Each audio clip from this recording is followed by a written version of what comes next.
Hello అండి. Welcome to Rani Telugu vlogs. మీరు thumbnail చూసే ఉంటారు. నా జర్నీ గ్రూప్స్ నుంచి యూట్యూబ్ వరకి ఎలా అనేది. నేను దాని గురించి వివరంగా ముందు ముందు వీడియోలో మీతో షేర్ చేసుకుంటానండి. మా ఇంట్లో మేము నలుగురం ఉంటామండి. నా హస్బెండ్, మా ఇద్దరు పిల్లలు. పెద్ద బాబు 7 ఇయర్స్, చిన్న బాబు వచ్చేసి 3 ఇయర్స్, ఇంకా నేను. నా లైఫ్‌లో ఒక కొత్త జర్నీ స్టార్ట్ చేస్తున్నా.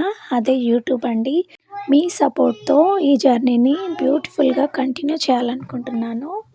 ఈ ఛానల్ మెయిన్‌గా క్రియేట్ చేయడానికి రీజన్ ఏంటంటే, మనలో చాలామంది లేడీస్‌కి PCOD problem, weight gain, delivery తర్వాత వచ్చే మమ్మీ టమ్మీ ఇదంతా నాకు ఉన్నాయండి. సో, నేను పాటించినవి కొన్ని ఎవరికైనా యూజ్ అవుతాయని, అంటే నేను డాక్టర్‌ని అని కాదు. నేను పాటించిన కొన్ని హెల్తీ హ్యాబిట్స్, అంటే నేను ఎలా వెయిట్ తగ్గాను, ఎలా నా మమ్మీ టమ్మీని కొద్దిగా తగ్గించుకున్నాను, ఇంకా నా వెయిట్ లాస్ జర్నీ అదంతా కూడా మీతో షేర్ చేసుకోవాలనుకుంటున్నాను. నిజం చెప్పాలంటే ఇప్పటికీ నాకు మమ్మీ టమ్మీ ఉందండి.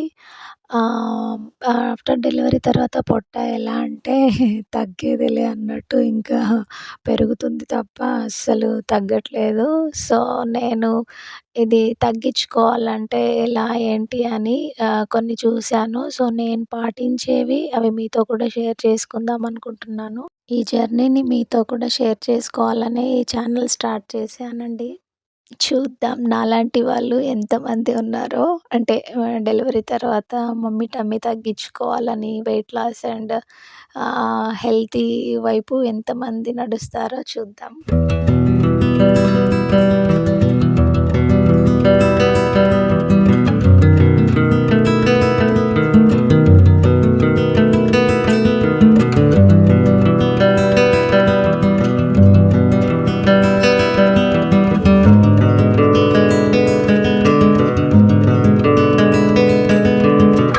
డెలివరీ తర్వాత నేను వెయిట్ గెయిన్ అయ్యానని చెప్పాను కదా! అది తగ్గించుకున్నానండి. కానీ మమ్మీ టమ్మీ అలానే ఉంది. సో, ఇప్పుడు దాని మీద ఫోకస్ చేస్తున్నాను. కొంతమందిని చూసినప్పుడు ఏంటి అసలు వీళ్ళకు డెలివరీ అయ్యిందా? కాలేదా? అన్నట్టే ఉంటారండి. అసలు టమ్మీనే కనిపించదు. కానీ నాకు మాత్రం అలా కాదు. ఇంకా మీరు ప్రెగ్నెంటా అన్న విధంగా ఉంది టమ్మీ. సో, దాన్ని కూడా తగ్గించుకోవాలనుకుంటున్నాను. ప్రెగ్నెన్సీ టైంలో కొంతమందికి కొన్ని కాంప్లికేషన్స్ యాడ్ అవుతాయండి. అవి డెలివరీ అయ్యాక తగ్గిపోతాయి. కానీ కొంతమందికి మాత్రం అవి కంటిన్యూ అవుతాయి. అలానే నాకు కూడా కొన్ని కాంప్లికేషన్స్ ప్రెగ్నెన్సీ టైంలో కొన్ని వచ్చాయి. కొన్ని తగ్గిపోయాయి. కానీ కొన్ని ఇంకా కంటిన్యూ అవుతున్నాయి. సో, వాటిని తగ్గించుకోవడానికి నేనేం చేస్తున్నా, నాకు రియల్‌గా ఏం వర్క్ అయ్యింది, ఏం వర్క్ అవ్వలేదు, అదంతా నేను నా రియల్ జర్నీని మీతో షేర్ చేస్తానండి. నా బాడీని మార్చుకోవడం కంటే, నా హెల్త్ సెట్ చేసుకోవడమే ఫస్ట్ ప్రయారిటీ అండి. హెల్తీగా ఉండాలంటే ఎక్స్‌పెన్సివ్ ఫుడ్ అవసరం లేదండి. మన ఇంట్లో ఉండే వాటితో కూడా మనం హెల్తీగా ప్రిపేర్ చేసుకోవచ్చు. డెలివరీ తర్వాత వచ్చిన మమ్మీ టమ్మీ అస్సలు తగ్గదండి. దాని మీద కంపల్సరీ మనం కాన్సంట్రేషన్ చేయాలి. అప్పుడు మాత్రమే మనం తగ్గించుకోగలుగుతాం. అంత ఫాస్ట్‌గా కూడా తగ్గదు. స్లోగా ఇంప్రూవ్‌మెంట్ ఉంటుంది.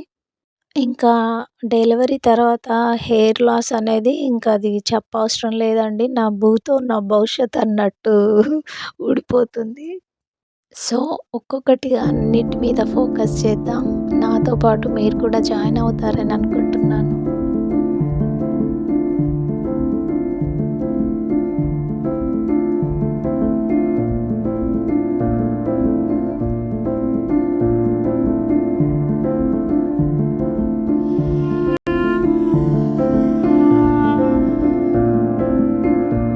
మీలో ఎవరికైనా mummy tummy, weight loss journey, PCOS ఇలాంటివి ఏవైనా ఉంటే కమెంట్‌లో చెప్పండి.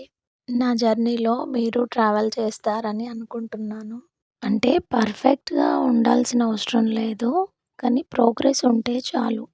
లైఫ్‌లో అన్నీ పర్ఫెక్ట్‌గా ఉండవు. కానీ ఇంప్రూవ్ అవ్వడం మాత్రం మన చేతుల్లోనే ఉందండి. నేను మీకు ఇన్స్పిరేషన్ ఇవ్వడానికి ఈ ఛానల్ స్టార్ట్ చేయలేదండి. మీతో పాటు ఇన్‌స్పైర్ అవ్వడానికి ఈ ఛానల్ స్టార్ట్ చేశాను. నా జర్నీ నచ్చితే సబ్స్క్రైబ్ చేయండి. మళ్ళీ వ్లాగ్‌లో కలుద్దాం. బాయ్.